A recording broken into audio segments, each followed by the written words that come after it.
పొద్దున పాట పాడుకున్నా. రాజమండ్రి సమీపాన చిందిన నీ రక్తం రక్కసి మూకల మార్పుకు మొరపెట్టును నిత్యం. చంపగలుగు వాడెవ్వడు నిజముగా నిన్ను, చంపగలుగు వాడెవ్వడు నిజముగా నిన్ను. చావును గెలిచిన యేసే లేపుతాడు నిన్ను. ఏమండి, పొద్దున్న ఏదో నా ఆనందం కోసం నేను పాడుకున్నా. ధన్యుడవో అన్న పగడాల ప్రవీణన్నా,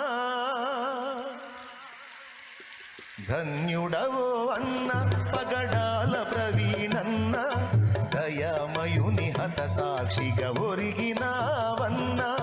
ధన్యుడవో అన్న పగడాల ప్రవీణన్న, దయామయుని హత సాక్షిగా ఒరిగినావన్న.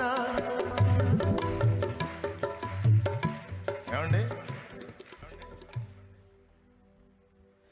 గొప్ప గొప్ప సేవకులకు దక్కే ఈ భాగ్యం, హత సాక్షుల కవిలెలోన దక్కే నీకు స్థానం.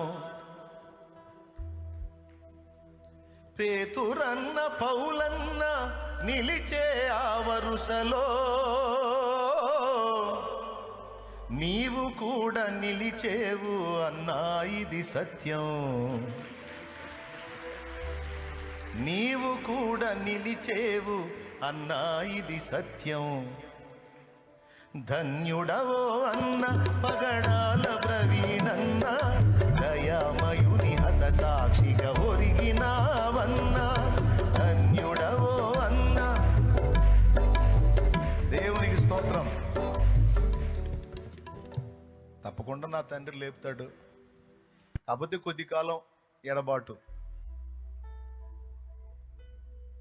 ఏం చేయగలరు? దేహమునే చంపగలరు కానీ దాన్ని శాశ్వతంగా చంపగలరా? నిజంగా చంపేయగలరా? కొద్ది కాలం మౌనంగా ఉంది ఆ శరీరం. ఆయన కేక విన్నప్పుడు తిరిగి లెగుస్తాడు ఆయన. ఈసారి లేచే శరీరం అక్షయ శరీరం.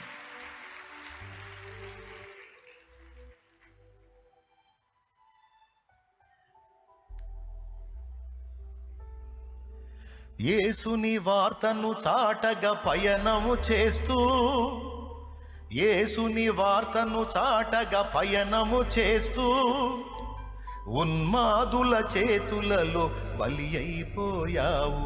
మత ఉన్మాదుల చేతులలో బలి అయిపోయావు. మూర్ఖులకు తెలియదు క్రైస్తవ్యం పుట్టుక, క్రీస్తు శిలువ శ్రమలలోనే పుట్టే సంఘ కన్యక. ఘోరమైన శ్రమలైన మాకు కొత్త కాదురా, ఘోరమైన శ్రమలైన మాకు కొత్త కాదురా. ఒక మనిషిని చంపితే 1000 మంది లేచురా, ఒక జ్యోతిని ఆర్పితే 1000 జ్యోతులు వెలుగురా.